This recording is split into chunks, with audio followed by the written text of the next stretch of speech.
What's up, guys? Thomas Mott here alongside Josh Davis. Welcome to the Wednesday Link Live.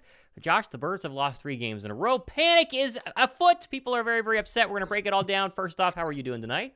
I'm doing well. I'm running a little bit late, so apologies to everybody who's reason for us being a little bit behind. But I'm doing about as well as can be expected. Again, you mentioned it, kind of alluded here of what we're going to get into and break down from the press conference and the loss, the vent session, the free Yeah. Eagles therapy, whatever you want to call it. But everybody in the chat, what's up? How's it going? We're going to get to as many comments as we can and get through this together, I guess.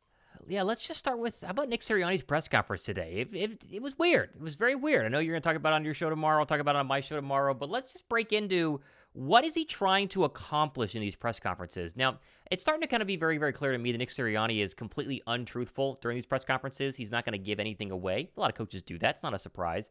To me, it feels like he's trying to protect his players. And because he said a lot of dumb things today. Let's just be straight up. Saying that, we take the deep shot for A.J. Brown at the end of the game because we're trying to draw a penalty. It's like, that's not why you would scheme that up. That doesn't make any sense at all. To me, that's him protecting Jalen Hurts from the fact that he had Kenny Gainwell wide open across the middle. It's got to be protection because I just don't believe that he's that, I don't know what the word is, ignorant in terms of talking to the media. Yeah, no, I'm with you. And I think that, I don't know, it's one of those things where we realize, I think a lot of us realize, like, whenever he says something, again, you mentioned it there, but it's like you hear something, you wait for him to continue to talk and talk and talk and talk, and you're like, okay, now I kind of get an idea of what he's referencing or how he really feels.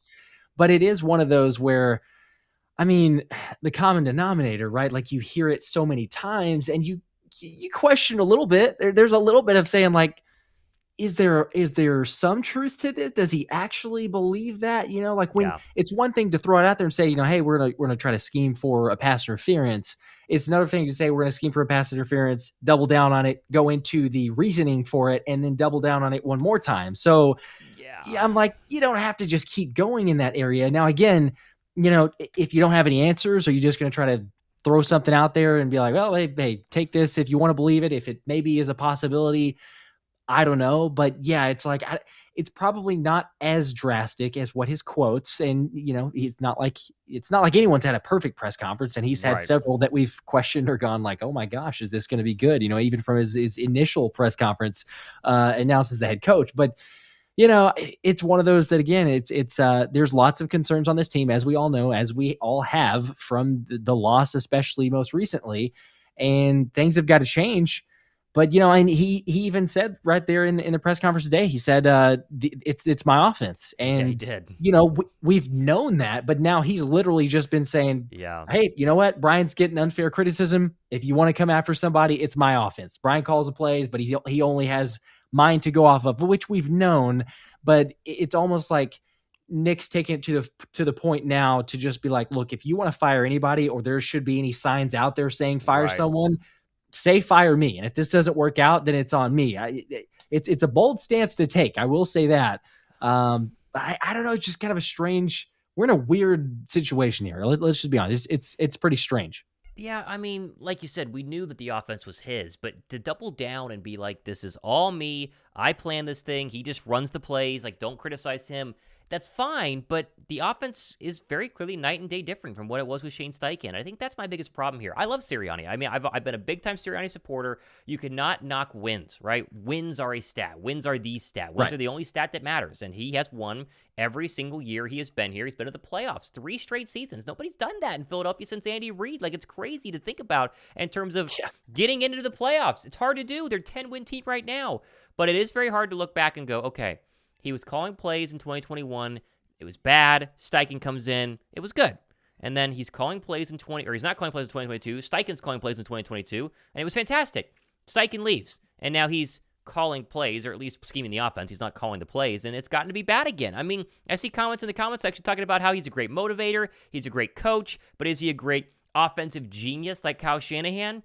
I'm starting to think no, but it's just so hard for me to think about that in the modern NFL. I know they were bad coaches, but you can steal from other people. you can copy what you did with Steichen last year. Like, I mean, there are so many things you can look back on and implement into this offense, and they're just not doing it right now. And it's not like the defense, which we'll talk about, which has personnel issues, and they try to coach around that. They have no personnel issues on offense. This is one of the most talented offenses in the NFL. It rivals San Francisco. You wouldn't believe that. But you take this coaching and the play design of San Francisco, put it on Philadelphia, you're telling me they're not having equal success, if not greater success with these weapons in this offensive line? I mean, come on. It's got to be better than where it's at right now.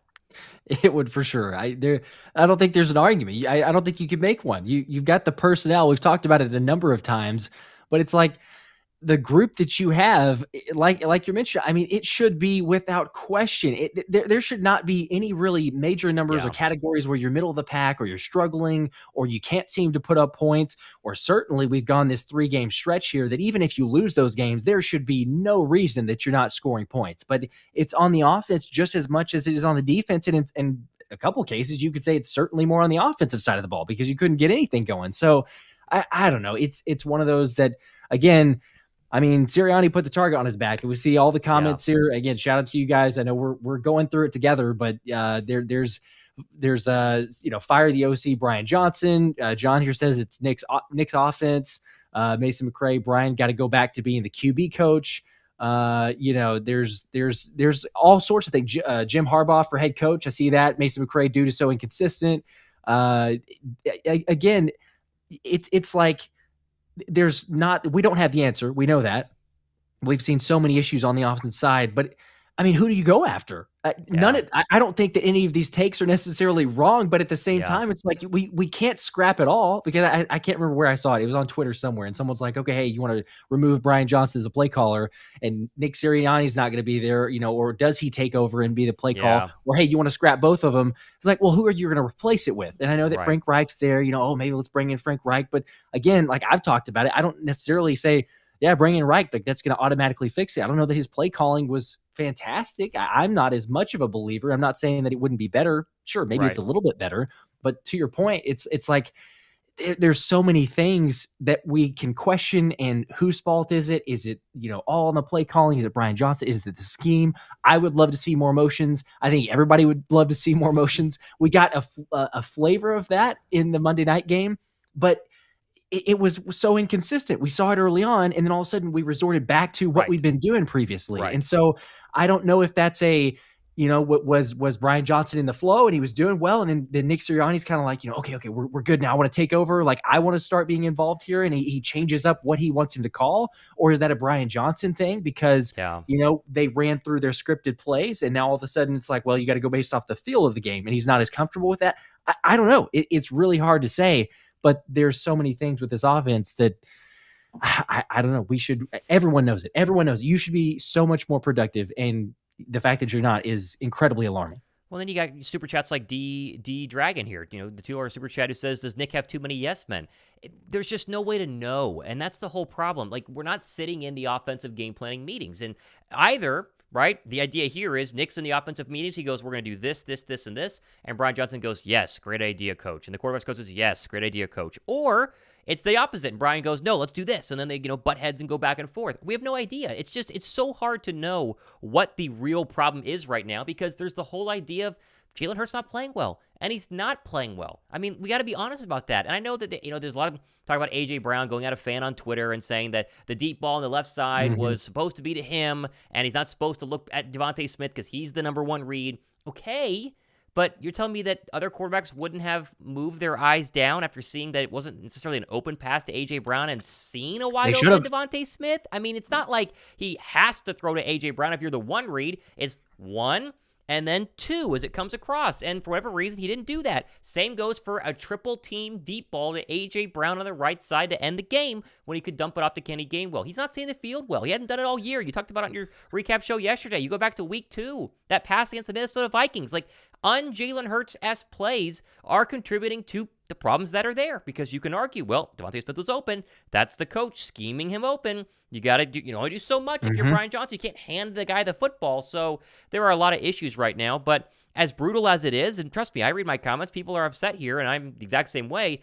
You do understand that if they drop 30 on the Giants and win on Christmas afternoon, And one of two things happen: Dallas loses, or the Niners lose, or both. Very possible against the Dolphins and the Baltimore Ravens.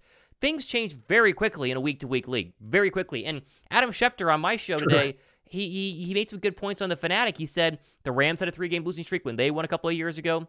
You go back to Philadelphia, had their own 3-game losing streak the year they won the Super Bowl. Like teams lose, it happens, but we need to see life. We need to see hope. We need to see proof that you know what you're doing, and they can do that against a bad team on Sunday, or I guess Monday afternoon. Yeah, you're not wrong. Again, it's hard to see that. It's hard to be the optimist or the glass half full, especially after what we've seen here. And I said it on my show too. It's like, I need them to prove it at this point. There's not a part of me that can go into it and say like, oh yeah, hey, I'm going to buy that. We're good. No big deal. We shouldn't have any concerns. Like, they do need to prove it to me. And so, there is a possibility. I'm not saying it's impossible. I hear you. I see it as far as what you're talking about too on your show with the 3 losses in a row. It is possible. And even last season, I mean, I think a lot of us would say, I was definitely in this boat, but like, as we got into the playoffs, I was saying to myself, like, I'm not so sure about this team. Like, we looked pretty good. Then all of a sudden the injury with Jalen and, is he going to come back? To what extent? And then even that first game, back, it's some struggles against the Giants. I know it was kind of a very vanilla offense because you're probably going to play him in the next round too, but still there wasn't a lot of I don't know, certainty or confidence going into it. Again, you get a Giants matchup, but I mean, we were going to beat them in the playoffs. Like, I don't think there was as much concern there, right? But then you're just all of a sudden, hey, here's the Niners. Like, there it is. NFC Championship. Niners are here. Yeah. An opponent. And then obviously we know what happened with Brock Purdy. So there's a lot that can happen. We know in the NFL, I think that if you can get the home field advantage, we know how important that is. It's not impossible. I hate the fact that now we're relying more so on other teams to help out too. But again, I mean, yeah, if you can get this thing kind of under wraps, it's just that we've seen this so many times throughout the season now, and the common denominator and the facts add up. I don't know. And you brought up a good point too of like Jalen, certainly he's not seeing the field well. We've both talked about it a number of times, and it's escalated to this point. Yeah. But I guess, again, the question is, because we don't know and we're not behind the scenes, is like, how much of it is on Jalen? I know that some is. There's without a doubt, some is on Jalen. I don't care who your offensive coordinator is. I don't care who's in your ear. Yeah. You got to see the field better. And Jalen would take some blame for that. He said that he has not played up to the standard. However, I've got to wonder, like, if it is Sirianni's offense, and we know that Sirianni loves the big play, he loves the big shots, and he mentioned in his presser today of, hey, the offense looks pretty much the same with the exception of, and he said 2 things, turnovers and big plays. Fair. And if he's pointing that out, I'm just wondering if all throughout the season, his target or his top of mind thing to Jalen is, hey, take the big shot. Hey, take the big shot. Be looking for the big play here. And look, it worked last season, but teams, as we know, everyone adjusts and adapts in this league. So if they're like, hey, you know what? Let's try to take that away from Jalen in this offense because Sirianni loves it. Like, that's a staple of a Nick Sirianni offense. And it's pretty predictable if you watch Christian McCaffrey, and say, hey, this is what the play's called coming. But everyone realizes that. And I'm just wondering, at some point, if he's in the ear of Jalen so many times, is it making it harder for Jalen to see the field? Again, I will say it is Jalen's fault. But if it's every single, hey, check the deep shot. Hey, watch for AJ here. It's like, man, you got Devontae wide open. You got a check down there. You've got another one, like you mentioned with Kenny Gainwell. The end of the game, is very important.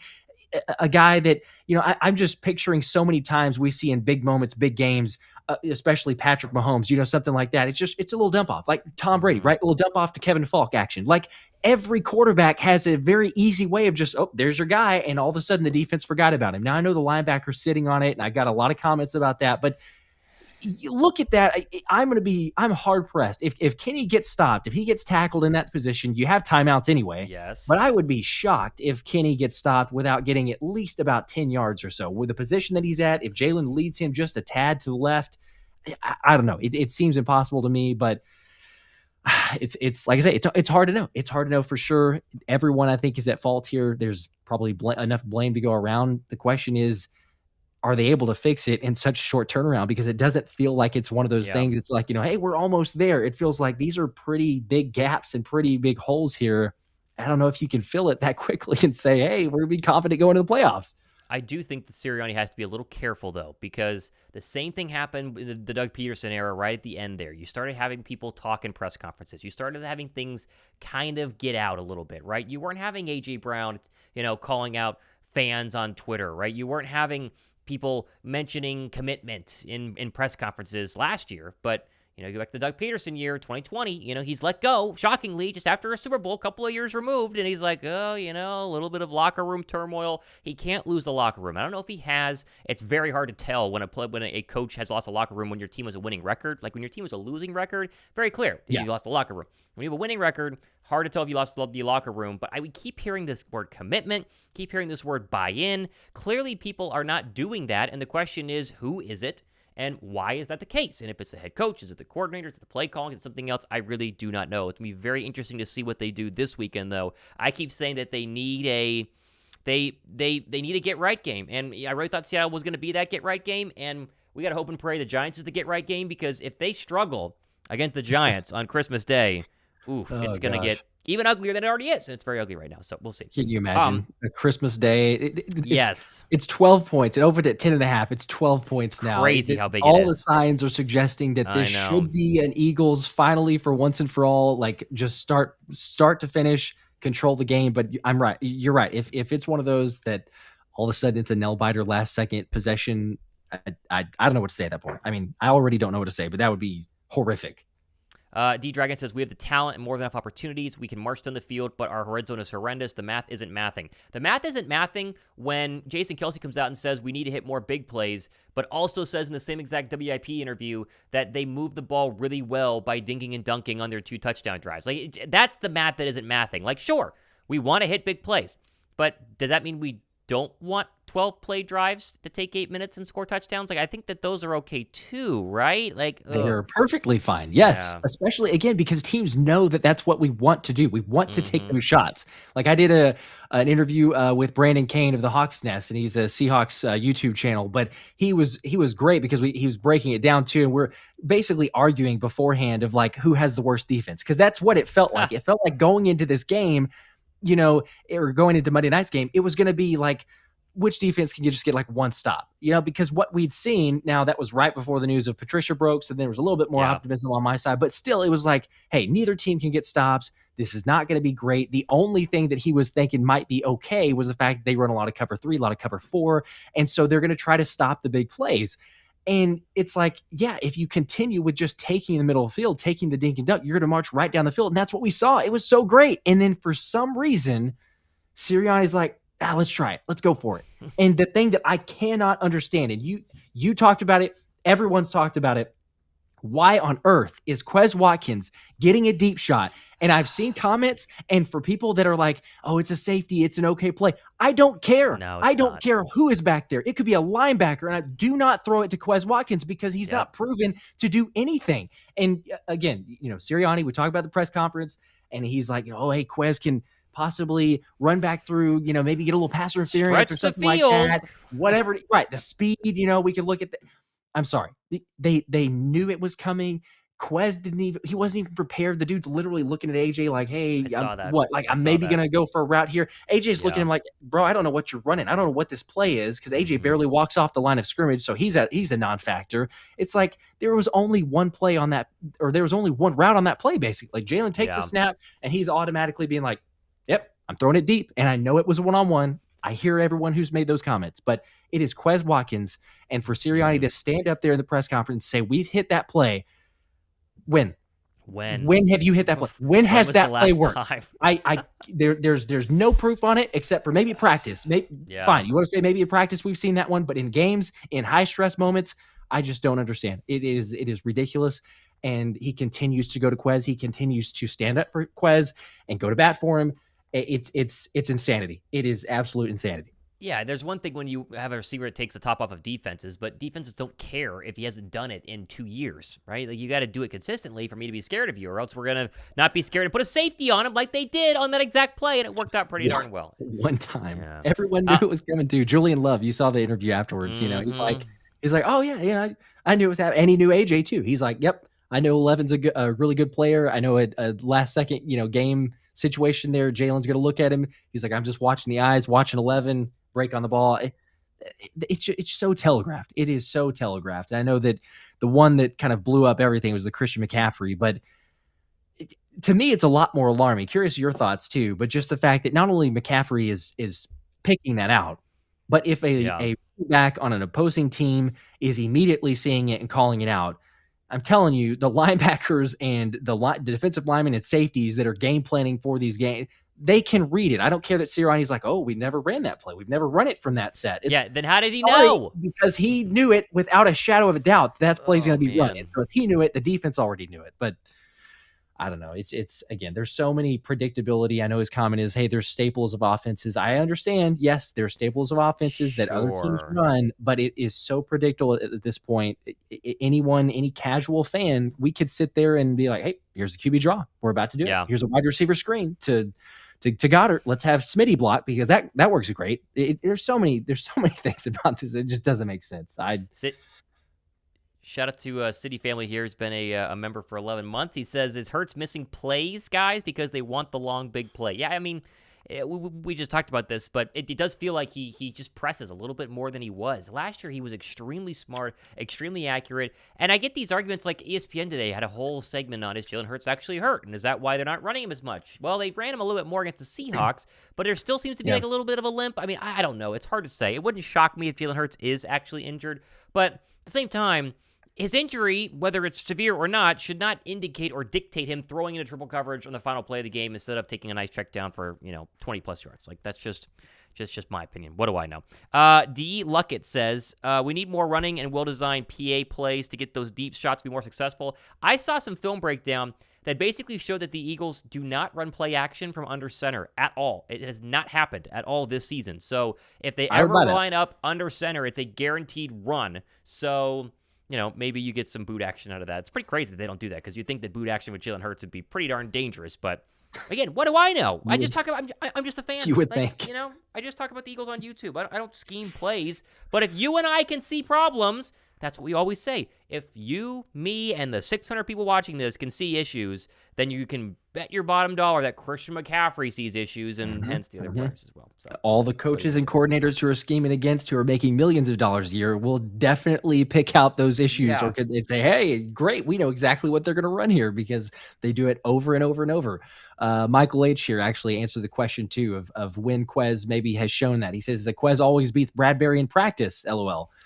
Well, that's, I mean, probably, I guess it's probably being beat a lot. I don't know that it's, we wait till the games and everyone's surprised.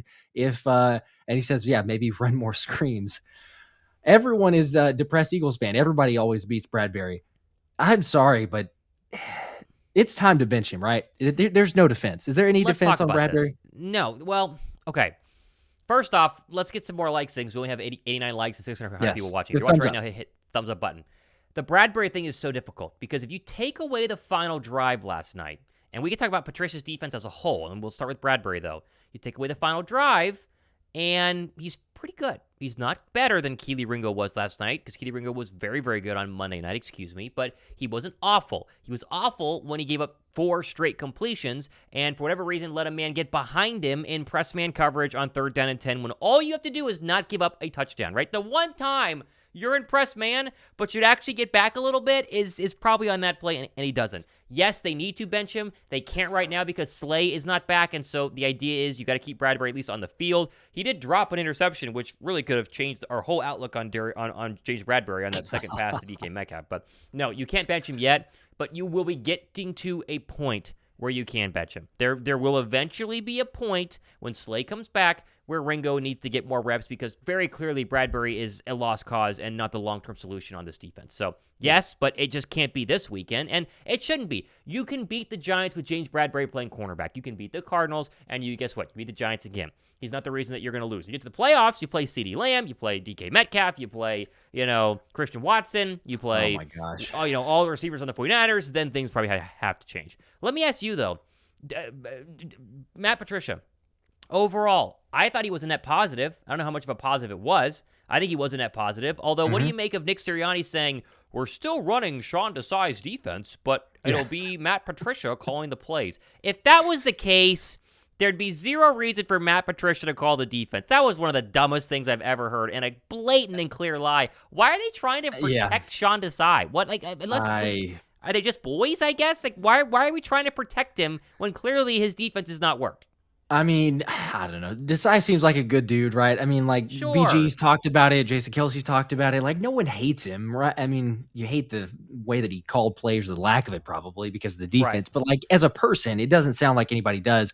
I tweeted about it, and whenever the comment came out, I'm like, what on earth sense does this make? And of course, I'm getting hate from it because it's like, oh, who would change the whole scheme this late in the season?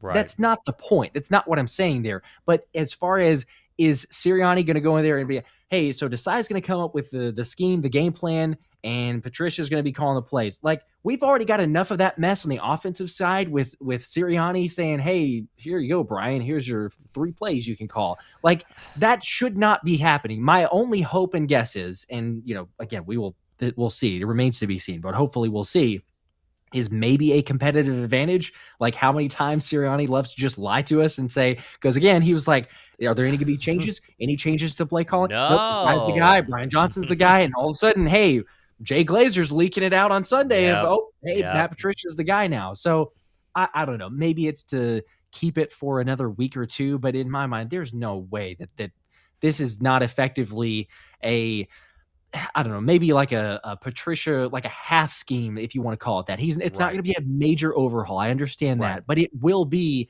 a Matt Patricia defense, a Matt Patricia call defense, and Desai is the assistant to Matt Patricia. Like, call it what you will. Pretty much. He can have the defensive coordinator title for whatever that matters, but he's not a defensive coordinator anymore. There's no way that that's happening, and I'm with you too. You asked the question of, or the kind of comment as far as like a net positive.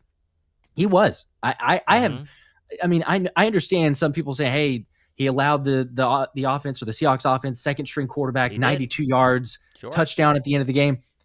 Yeah, okay, but like, to me, I really put it back on the players. Like, you talk about it, we all saw it. Bradberry could have easily had a pick. DK Metcalf had made a ridiculous play, but again, Bradberry, terrible coverage. Sidney Brown had a pick right there, and he doesn't sit in the hole. He's moving too fast. I love Sidney Brown. I think he's going to be a very special player. He plays way too fast, and we saw it a number of missed tackles, and we saw it on a chance where he could have had an interception. Instead, he is flying outside of the hole, where if he had sat down in the zone, Drew Lock was throwing him that interception. So there's, again, players to me looked like they were in the right spots. Patricia got them closer, a little bit more too, to say, hey, you know what? As a receiver, you got to beat us and help at least help a little bit from the pass or the D line to get a little bit more pressure in that sense.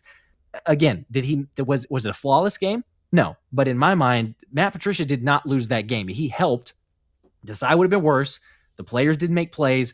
Ultimately, though, the offense is the one that cost it. I don't think there's any way that you could argue that. The offense should have been able to put up more points to where more points, or just run out the clock. Heck, as crazy as it sounds, we should be scoring more than 17 points, but 17 points was good enough to win you the football game. If you're not boneheaded in those decisions to, let's take a deep shot to Quez Watkins and let's not continue running the ball with DeAndre Swift whenever you're picking up 5 yards a carry late in the game, gashing them for holes, and all of a sudden you go, hey, let's throw a couple passes here. Let's see if we can, catch the defense off guard. It's ridiculous.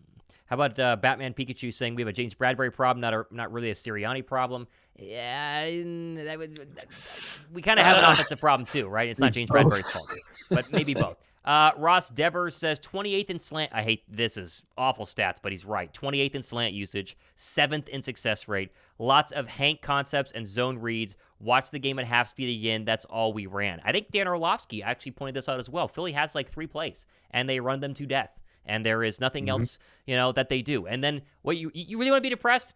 Go to Dan Orlovsky's Twitter account, watch his video on Shane Steichen's Colts offense, that what they ran against a very good Pittsburgh Steelers defense this past Sunday, and cry, because it's everything we did last year that was great that you don't see them do this year. It's unbelievable. And guess what? It's all RPOs. It's all RPOs. Everything's based off RPO, and they don't. And all the variations of RPOs. It's not only the fact that we're not choosing to run the RPO, but the number of ability that you have with the RPO there. I saw the video there, and it'll make you cry. It'll get you depressed, because you're literally sitting there going, the play concepts with the players we have, like you mentioned, the skills that we have on this team, that you could be able to open up the offense and keep it running and keep defenses guessing.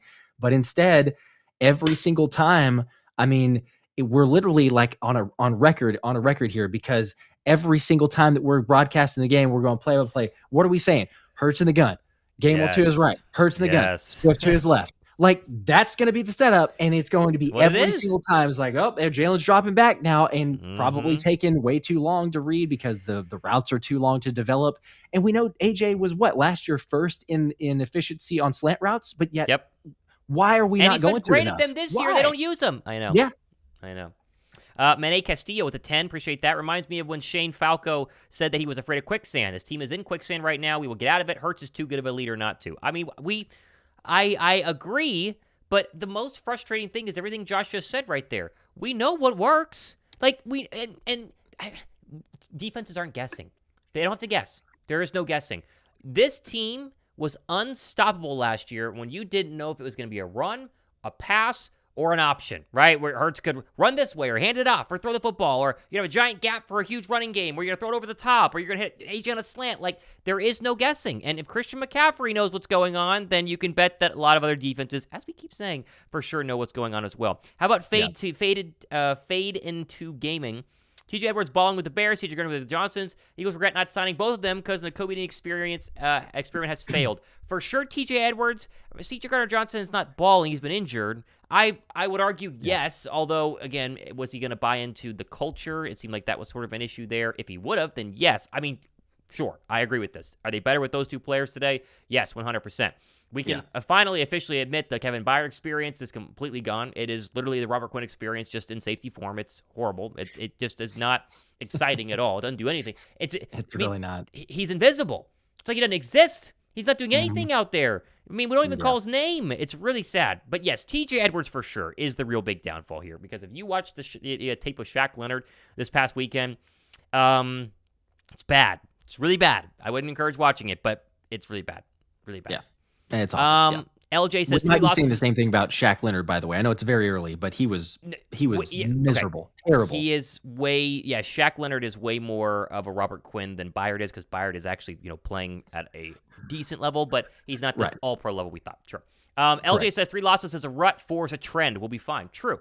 That is true. Does anyone actually think they're going to lose on Monday afternoon? Like, I know that the comments saying we're terrible, blah, blah, but does anyone actually think we're losing to the Giants on Monday? Like, if we lose to the Giants, then the season is officially over, right? Like sure. we all can agree that there will be no glass half full at all. And my glass is no longer half full. It's about a quarter full, but they're going to beat the Giants. I think we can all agree with that. What are the Giants this year? They're a bad defense. They're a team that lacks weapons. And Tommy DeVito is fun because he's Italian and has a cool agent. Like, that's it. It's not like he's balling out of his mind. He's just different and unique, and his agent wears, funky outfits and eats pizza. That's it. He's not because he's good.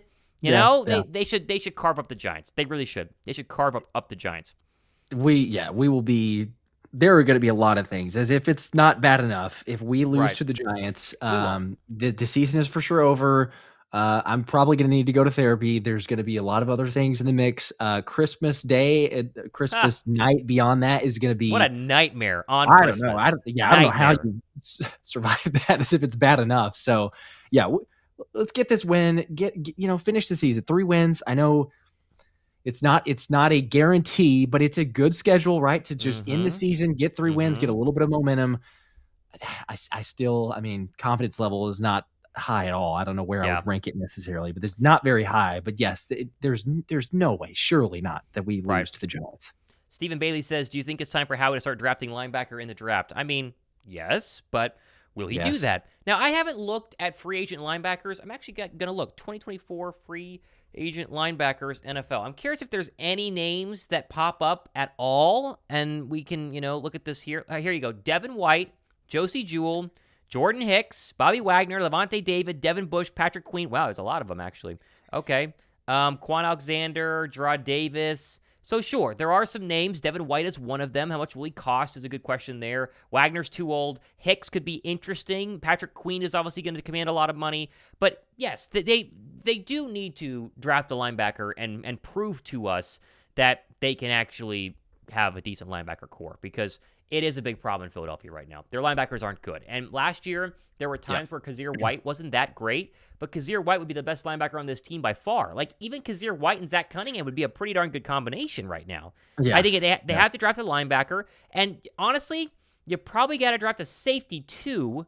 And then you need a right tackle because Lane Johnson is not guaranteed forever. Those are probably your 3 biggest needs, right? I mean, corner, but we think Ringo's good and Ricks has been okay. They probably need one at some point, but I think they could also get a Jalen Johnson in free agency and really shore things up. Like, to me, it's safety, it's linebacker, it's right tackle, and it probably will be the combination of those 3 early on because they have 2 second-round draft picks, I believe.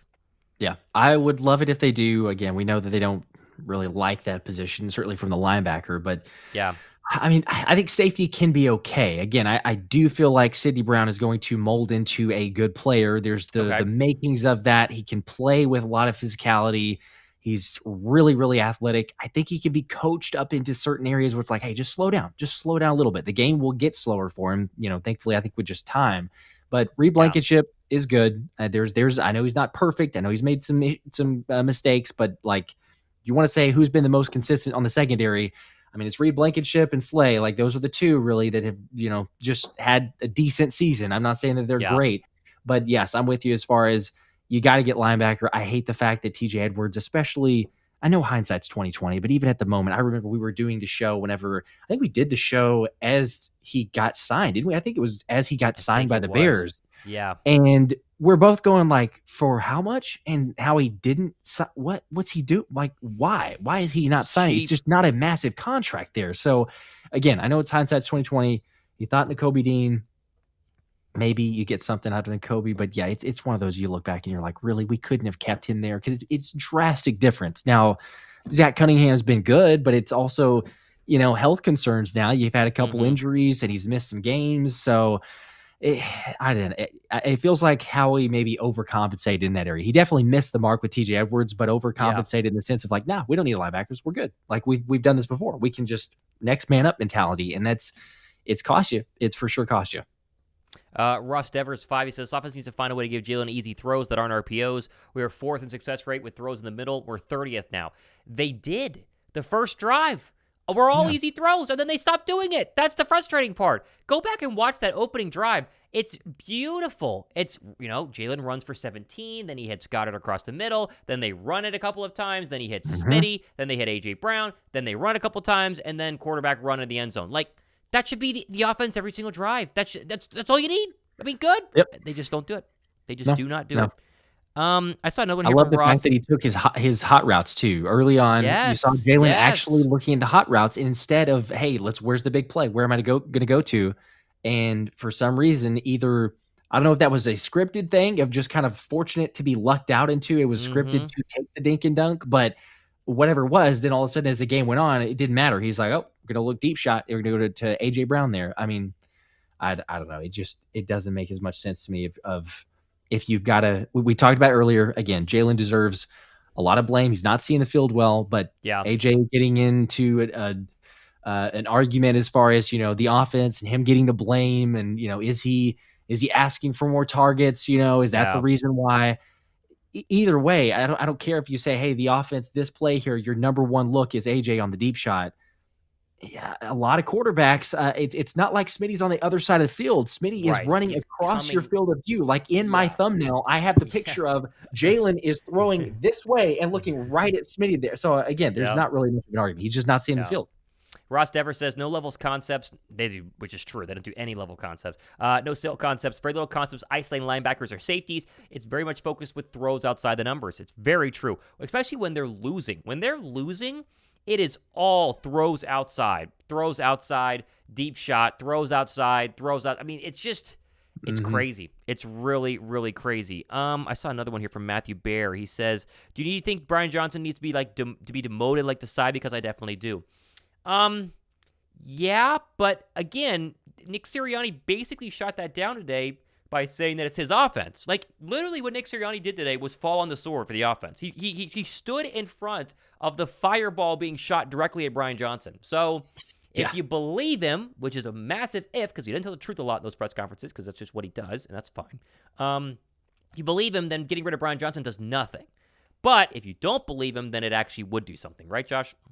Yeah. If that again, that's the hard part. You just said it. Like, I don't know. I really have no clue here. Yeah. I feel like because we've seen kind of the trend, and if you look back to 2021, it makes sense to me. Like, it is a Sirianni offense, but Yeah. it feels like there's, I don't know, a different version, whatever you want to call it, a Sirianni, initial Sirianni offense, a Sirianni 2.0, 2.0, Sirianni 3.0 offense. But whatever he gave to Shane Steichen, you mentioned it earlier here at kind of at the top, but I think that a lot of us are in the same boat of saying like Sirianni may not be the offensive mastermind that he thinks he is. Like, he loves offense and He he might has not an be. offensive He mind, might not be. but I'm not so sure that he's up on that because again, you also mentioned it as far as Dan Orlovsky breakdown of the RPOs and what Shane Steichen's doing in Indy. Like, Shane Steichen is putting Gardner Minshew in incredible spots. Gardner Minshew is not the talent that Jalen Hurts Yeah. is, as we know, but like, he's putting him in a lot better and more advantageous positions to take advantage of what the defense either chooses to do or chooses not to guard and take away. So it's like, I almost feel like perhaps in that scenario, Nick's, I don't know, maybe overmatched is the wrong, maybe the wrong word. I'm not sure, but in a sense, overmatched in the offensive meetings, the game plan meetings, and going like, hey, like Steichen knows his stuff here, and he opens up the playbook a little bit more last Yeah. season. But this year it's Brian Johnson coming in, and so we had I can't remember who asked the question, but does Nick have too many yes men? Maybe, Mm-hmm. because if he's got a lot Maybe. of guys who are just like, oh, you want to run? Okay, yeah, Brian Johnson, kind of new, first time offensive coordinator. You tell me what you want, your scheme, your system. I'll figure this thing out. I'll slowly work into it. I Whereas, I don't know. I just feel like there's more trust and buy-in from Steichen because he's like, hey, let's get creative with this. We can dominate it. But it's just so crazy that we would be at this point of the season. Like, okay, let's say Brian Johnson was a yes man early on. Sure, fine.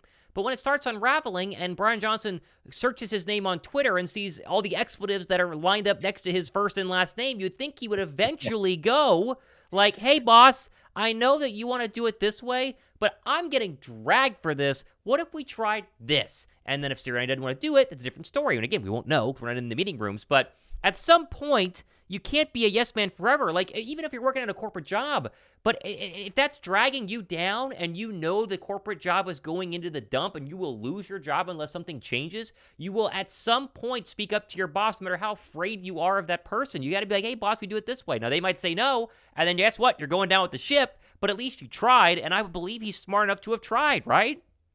May again, maybe Hopefully. like it's all we hope so, but I know, it's all speculation, I'd dude. also argue that like again, this is Brian Johnson's first year, so if he's looking at it and he knows, right? He's been in Philly Right. long enough. He knows that we can get a little emotional. Like, if Philly fans can You get a think? little bit Maybe a little bit. overreactionary, like, okay, that's fine. But when he goes and looks at the stats, he probably was buying into okay, you know what? I know everyone's saying fire Brian Johnson, whatever, but at the same time, I'm like, what was it? Like ninth or 10th in offense rankings or whatever. That's Right. not bad. Hey, we're in the top Right. third. No, no, no, no. Bro, listen, you got an offense. You've got players like we've been talking about. You should be top three Right. without Right. question. You have That's the way problem. too many skill players. But I am almost wondering if he's going in and saying like, hey, that's not awful. Like, yeah, we need to improve stuff, but it's not terrible enough for me to, Yeah. maybe go to head coach, go to Sirianni, say, we got to change some stuff. Like, this is not good. Maybe he's just saying, we'll get it figured out. 10th is okay. We'll get it figured out. We'll get this thing rolling and get into top 3 by the end of the season. And what Yeah. it's done is the reverse of that. And, the defense has been poor from almost the beginning. But on the offensive side, yeah, I don't know. Does he have the confidence or the resume to go up there and be like, hey, Nick, this is not exactly working. I don't know that I buy into this. I don't know that I believe it. And that's the part, again, that we can all just speculate because we don't know for sure. But Yeah. Sirianni did finally, for once, like, we were all saying this is probably the case. But he said, hey, put it on me. I mean, he's literally asking or people saying fire Brian Johnson, the trending that we see every week. Mm-hmm. I mean, you shouldn't see it. You shouldn't see it anymore. Really, you should see fire Nick Sirianni. That should be what trends because he basically said it's on me. Like, it's my offense. It starts with me. It's my offense. I'm telling everyone basically what to run. Brian Johnson's calling the plays, but I mean, it sounds like it's all on Nick Sirianni there. So I don't know. It's hard to say, but I think you need more challengers, right? We heard the report. Let's take it back to as much as we hate him, take it back to Jonathan Gannon and the Athletic report that came out earlier this season of Gannon saying They had a meeting with him, Steichen, and Sirianni when they're 2-5. And Sirianni's freaking out, apparently, according to Gannon. Mm-hmm. He's freaking out. He's going, hey, we're going to get fired. We're going to lose our jobs. This is it. It's over. And, again, this is all according to Gannon here, so I really struggle to believe this. But to him, he says, he was the level head. He goes, hey, let Shane call the plays. What's the worst can happen? We're going to get fired anyway if we finish the season 2 and whatever. Like, see what he can do. Is there some truth to that? I think it's a little bit of a exaggeration, but maybe there's more truth than what we were led to believe or what we led to thought or to think in that situation. So I don't know, but does he have those challengers in the room?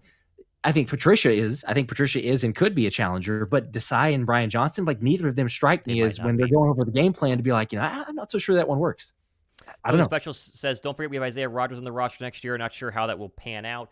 Let's hope it does. Also, remember, Avonte Maddox was activated this past week, so he's got 21 days to be turned into an active player on the roster. And if he comes back, maybe it changes things up. Maybe it doesn't. I don't know. Dirty D says, Sir, I admitted the last play call deep to H was supposed to go to AJ and hoping they were going to call a PI. Yeah, we talked about, that a little earlier, and that feels like you're protecting your quarterback because that's a pretty dumb thing to say, right? And Nick Sirianni is not dumb. He can be emotional and outspoken and fiery. He's not dumb. You don't become an NFL coach by being dumb, but that was dumb to say. And I think he's just protecting Jalen Hurts from making a bad decision, which he's done. Yeah, I think so too. It's indefensible. I don't know. That's probably one of those that if he goes back, maybe there's multiple comments, but I feel like out of all the things that he said in the press conference, he would maybe argue or say like, well, it's kind of out of context or people should know what I was meaning. But yeah, he went into it. It wasn't one of those that he just said it real quickly and that's it. He said it. And then he went into more of the analyzing and reason why you would do that and why you'd think that route. He did, I think at the very end, say something to the effect of like, we've seen AJ make that play or, something, but still, yeah, that doesn't make any sense. That's idiotic. These coaches are making Jalen throw to his first read, and Jalen is regressing because of it.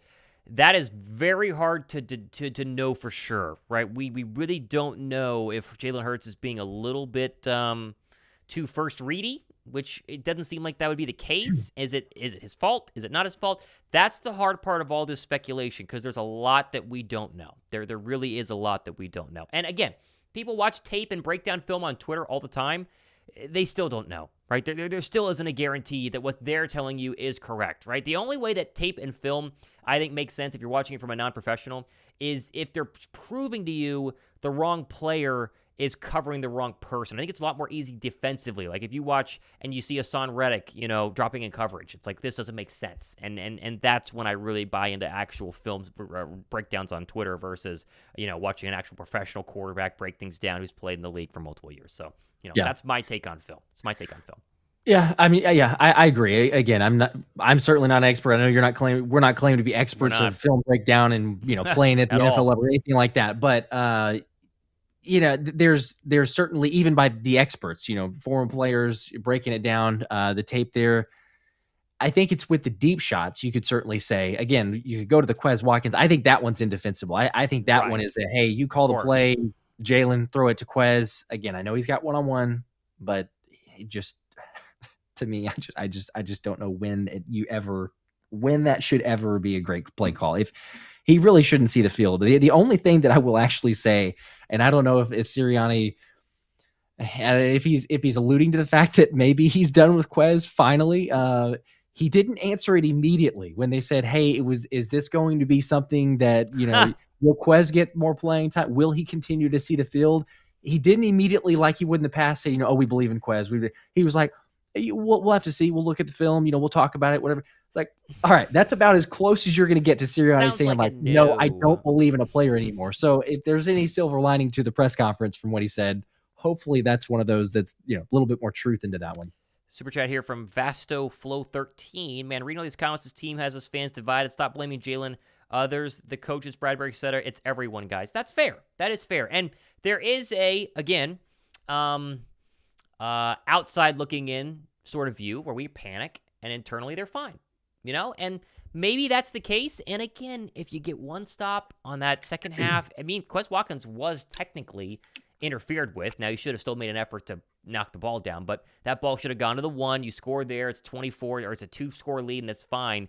I agree. We as fans are very, very volatile and very, very loud and noisy and upset, and everyone's to blame. We just got to make sure that that's the internal feeling. Like, as long as that's how they feel internally, then they're going to be fine. They're going to win out. They'll be the 2 seed, and it'll be one more shot at the Niners on the road at Levi Stadium. But that's not the case. And I think that you start to kind of see that when people lash out at random fans on Twitter, then it gets a little bit more interesting. Which, by the way, speaking of the 2 seed, do you buy into this whole idea that Philly would want to be the 2 seed because you're either playing the Rams or the Packers in Philly in wildcard weekend, then you play the Lions in Philly on divisional round weekend, and then you'd play the Niners, meaning the Niners have to play the Cowboys? Are you buying into that that's a good idea, or are you like me and think that the 1 seed's kind of important? Yeah, 1 seed's important. Yeah. Ultimately, if we look at the analytics, would the analytics say like, oh, that's a slightly easier path until the NFC Championship? Maybe, but in your right mind, I don't think anyone's actually going, yeah, let's maybe try to intentionally get 2 instead of 1 if we could, if we had a choice or a preference here. Number 1's better. You play a more difficult team, whatever. You want home field advantage all the way up until the Super Bowl or right before the Super Bowl to go to it. So I don't see that again. Yeah. Maybe it's slightly easier for the initial games. Sure. Hey, there's at least some positivity here. Says at least the Eagles are really good at kicking field goals. Special teams has been good. That is true. That's true. Punting has been really good. Braden Mann is fantastic. It is a complete flip. It's pretty sad. Special teams was trash last year. That's the only good area. That's the only consistent area. We can say, hey, they played a complete game most every game. So John said pitchforks have been sharpened, cheesesteaks have been ordered. Feels that way. It was the same play, the dude against Washington, where they should have grinded out the clock, but instead took a shot play to AJ in the end zone, which led to overtime because they couldn't stop Washington. True. Yep. Yeah, that's fine. How many games are we at where we've had that, right? I mean, it was very early on when Jalen said, hey, this is going to cost us. We can't do it. We got to close out games. It was the Patriots game that happened for sure. Vikings, it was a last-second score. They did have a chance if, I guess, the onside kick, but that one's not so much. But then, you had the Commanders game. You had the Jets where 3 times you couldn't get it. Obviously, we lost that one. It did come back to cost us. The Commanders the second time, the Dallas game, the Chiefs game, and then the Bills we came back on. So, there's like 4 there for sure, maybe 5, depending on how you want to count those. Yeah. Offense just can't finish it. Think of all the easy wins last year. Like, think of the Tennessee game. Think of the Steelers game. Think of the other 49er or the other Commander game. That's 3 off the top of my head. The Giants game, we rolled them in late. Mm-hmm. Goodness gracious, we beat a lot of teams last year. Now, you had bad games. You had the Colts game. You had the Bears game. You had the Saints game. True. You had the Cowboy game. But, big difference. I don't know. They're not all going to be like that, but sure. I remember even on Sunday, Sundays were nice and relaxing. You could kind of, oh, cool, we got a lead. I'm going to keep watching the game, but I kind of watch, Red Zone on the other channel, check my fantasy team because I'm not too worried about it anymore, right? But this year, it's heart attack kings. Like, that's if we're going to win, it's going to be a last second, and if we're going to lose, we've been blown out on 2 of those for sure. It's been terrible. I don't know. Yeah. Paul Brown with a 5 says, timing and play design of the offense is terrible right now. Very true. All the players are suffering because of it. That's why we need perfect games. It'd be nice if we could have a perfect game on Monday. I feel like we will, but I said that they would win double digits against the Seahawks, and I was wrong about that. So, sorry about that, guys. What are you gonna do? Hopefully for once.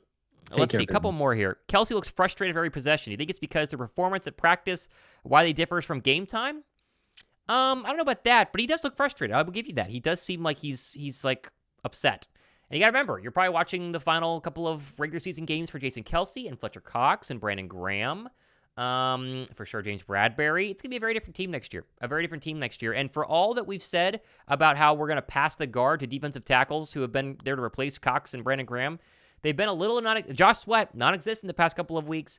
Jordan Davis, non-existent in the past couple of weeks. Jalen Carter existed for a couple plays in the fourth quarter on Monday, but that was it. Like, changing the guard is going to have to get better. Like, they might need another defensive lineman in the draft, which is scary to say, but possibly so. Yeah, it's been not great all around. That's for sure. I don't know. It's guys are not having fun naturally, right? I mean, especially in the 3-game losing streak. But I think that's a big factor too. When you talk about the games where we were up by such large margins that guys are just cutting up, having fun on the sidelines, games where we got this thing Yeah. won.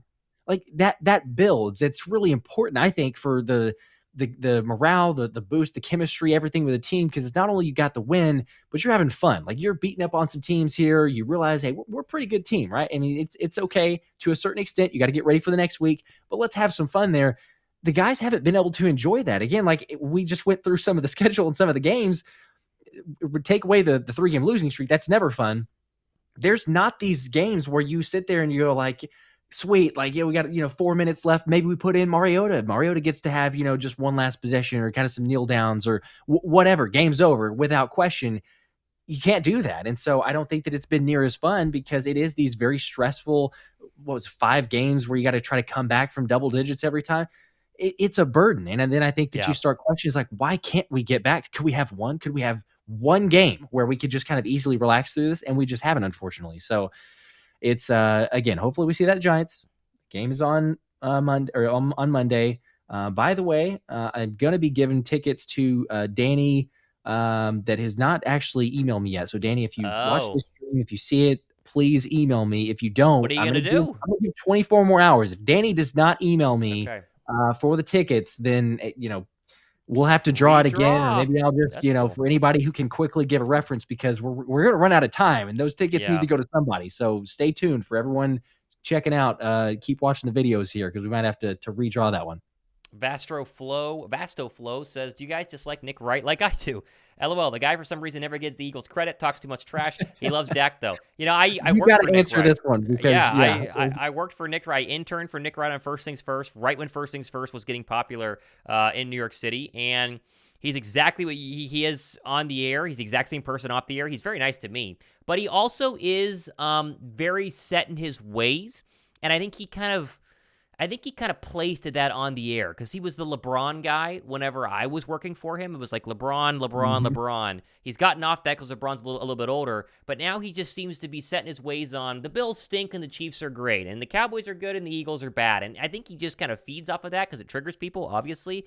But he has always been an Eagle hater. When I was there, he went on the record to say the Eagles were the worst 1 seed ever since 2017. They're going to be one and done in the playoffs, and then they went on to win the Super Bowl, and they never just really gave them credit after that. So I don't dislike the guy because I know him, or I knew him. I haven't talked to him in a long time. But he is very set in his ways. Let's just say that, and he's always been anti-Philadelphia. For whatever reason, he's been a big-time anti-Eagles guy.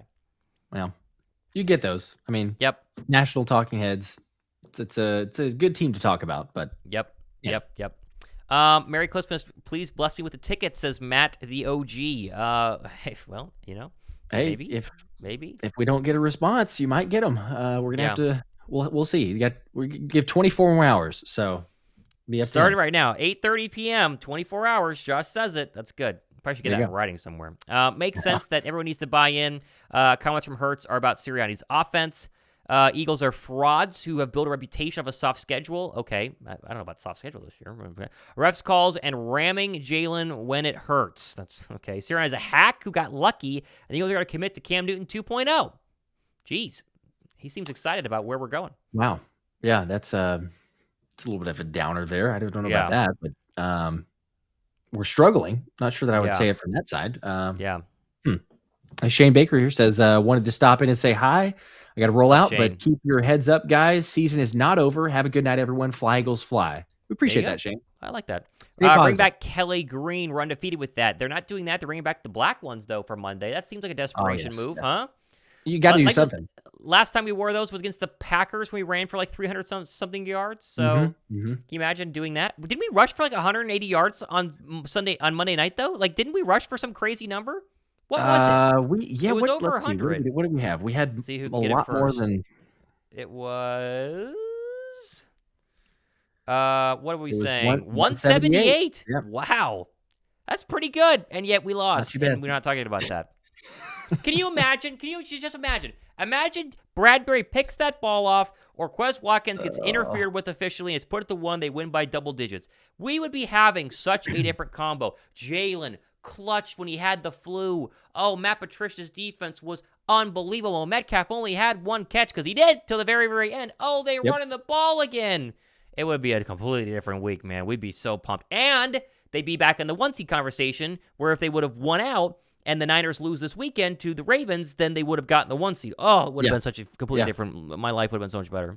Much better. We would have said, hey, and you just build off of that with Patricia. So the defense is probably going to be good. Offense, still some concerns even from that game. But yeah, we'd say you got 3 games to get it right. You got 3 games to figure it out. Go into the playoffs. It would. Unfortunately, we don't have that.